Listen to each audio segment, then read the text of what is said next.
Jessica Cisneros running in Texas's 28th district as a progressive in a runoff that is approaching soon. Jessica, thanks so much for being here today. Of course. Thank you so much. I'm happy to be back. Yes, happy to have you. Your race is, I think, arguably the most important this year because of many things, right? I mean, Henry Cuellar FBI looking into him for corruption issues. That was already should have been a massive strike against him. But now we're in this moment where Roe v. Wade is on life support. It's likely if Alito's decision opinion stands and the conservative justices join him, that Roe v. Wade will be overturned in the next few weeks. And you are running against Henry Cuellar, who, as I mentioned, has these corruption issues, but also is the lone anti-abortion Democrat in Congress. This has got to be, at the forefront of the difference between the two of you.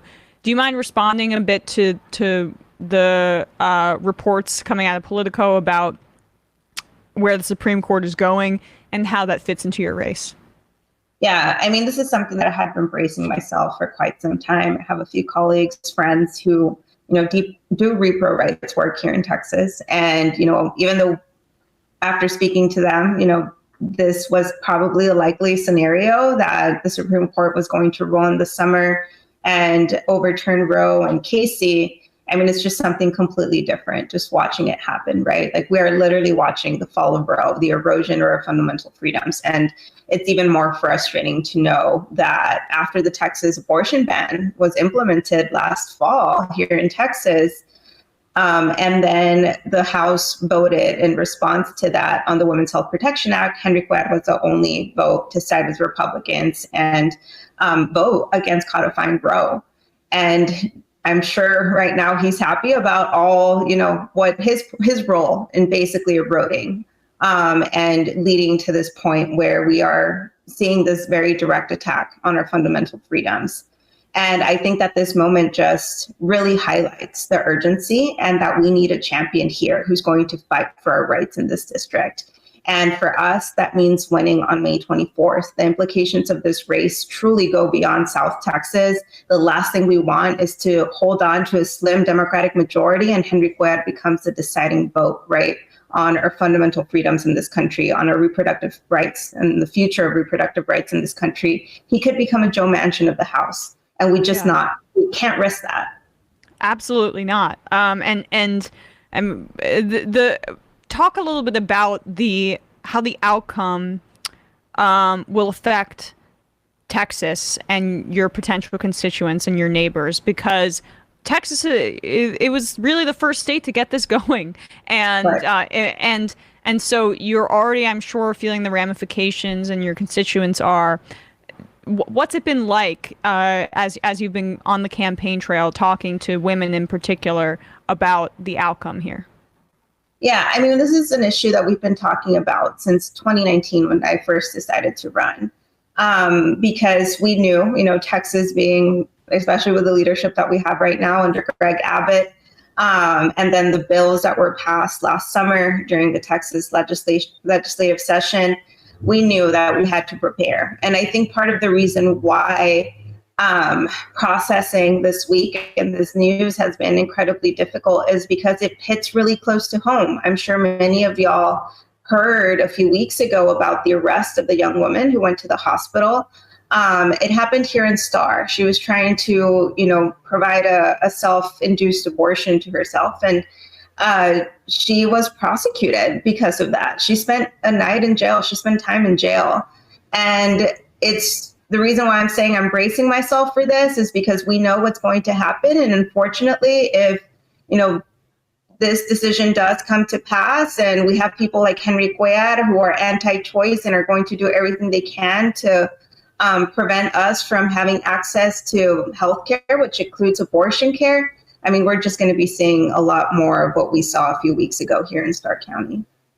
So what's your response to number 3 Democrat in the House, Clyburn, Nancy Pelosi endorsing your opponent? Despite this, I mean, Clyburn had a quote about how we have a big tent party. If we're going to be a big tent party, we've got to be a big tent party, he said to reporters. But that tent doesn't seem to include progressives. I mean, it's understandable if you're in a power position in the Democratic Party, you need to support your incumbents. That's what they feel. But there has to be, as my producer Matt said earlier, a point where you cut bait. And I don't understand why an incumbent with an FBI investigation into him and who is anti-choice, anti-abortion, is somebody that deserves protection. I mean, it is absolutely flabbergasting to me. I mean, I also agree, right? And especially here, I mean, it can't be because Henry Cuellar supports, key Democratic proposals and legislation because he's actively been working against it. I mean, other than that, the only thing I can think of is the fact that he's an incumbent, and that's it, right? But the thing that I've been trying to highlight with this is the fact that, one, during the March 1st primary election, over half of the voters voted for a pro-choice candidate. South Texas wants pro-choice representation. And I really want Democratic leadership to know that I'm ready to work and to deliver on the Democratic priorities that Henry Cuellar has been an obstacle to, right? Like right now, this week, I really want folks to know that this isn't a drill, right? Our fundamental freedoms are on the line, and we need to pull out all the stops to fight for our rights. And we just cannot risk Henry Cuellar being a determining vote on the future of so many rights in this country. It seems incredibly risky, and I wonder what some of the people you've spoken to in your district, or potential district, I should say, have said about his position on this. Is it well advertised that he is anti-abortion? Because it seems like he's made some sort of calculation. But frankly, abortion rights, and Roe v. Wade in particular, it's popular in the country. It's popular in your district. It's popular in the country. And yet, I don't understand how there has to be a line that in the Democratic Party. How is this not the line? I mean, I'm outraged by it, but obviously as women, I know that it's just like it's personal to us, and so I'm immensely frustrated by it. I know, me too. And I mean, people here, the folks that we've spoken to, it's definitely something that we're hearing in our voter interactions, whether it be on the phone or on, at the doors. I do remember, for example, when Cuellar voted against the Women's Health Protection Act, we didn't time this that way. It just so happened that we had a phone bank that weekend after the vote. And the first calls that I had were women that I spoke to that are from the district that were saying, they were telling me that they were upset that Henry Cuellar voted against the Women's Health Protection Act, which is, I mean, good news because people are paying attention, right? Like this primary since last cycle has really put the onus on Henry Cuellar to try to explain himself and his track record, because he had been, had gone without being held accountable for a very long time until we decided to step up and challenge him and make him answer for all of these terrible votes, not just being anti-choice, but being, anti-worker, voting to fund the border wall twice, being anti-immigrant. Like there's just so many issues where clearly he is not in line with the values of our district. Lastly, you mentioned on the 24th May, that's when your runoff is.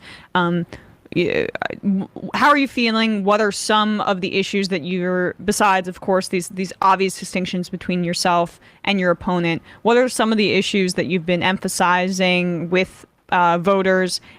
I know you're for Medicare for All, for a Green New Deal. What has been resonating with people, and what have been some of your points of emphasis as the date approaches of the runoff election? Yeah, I mean, this is a district where, for example, my hometown, we have 30% poverty rate. Before the pandemic, 1 in 4 people were uninsured. Medicare for All and a $15 minimum wage are key points in, running and getting this victory on May 24th. We really need all the help we can get. We're 19 days away now from the election. We have a lot to celebrate on May 24th, and I want to make sure that one of the things that we celebrate is that we win. The other thing is that I'm turning 29 that day. Oh, so, congrats. It's going to be a crazy day, but, I can't think of a better way to spend it than being out there trying to work alongside so many people and create change down here in South Texas. That's what I want as my birthday wish. Oh my gosh. I mean, come on. You can't lose on your birthday. Listen, we can't allow this to happen. So where can people find out more about your campaign and help out, even if, they're not in your district? Yeah, you can go to jessicacisneros.com or jessicacisnerosforcongress.com. Either works. My last name is Cisneros. We need people to chip in to help us on our phone banks. If you're in Texas and in the district, we need you knocking on doors. We need all the help we can get. Like, we're trying to really amplify this race, especially in light of the news from this week, because this is, our race is in 19 days. And if we can ensure that we kick out the last anti-choice Democrat in Congress, that's going to set the tone for the rest of the midterm elections this year. 100%. This is a really important race. Jessica Cisneros. We will put the link to all of that in our description and in the show notes, in the podcast description as well. Thanks so much, Jessica. Really appreciate it. Thank you so much, Emma. Take care.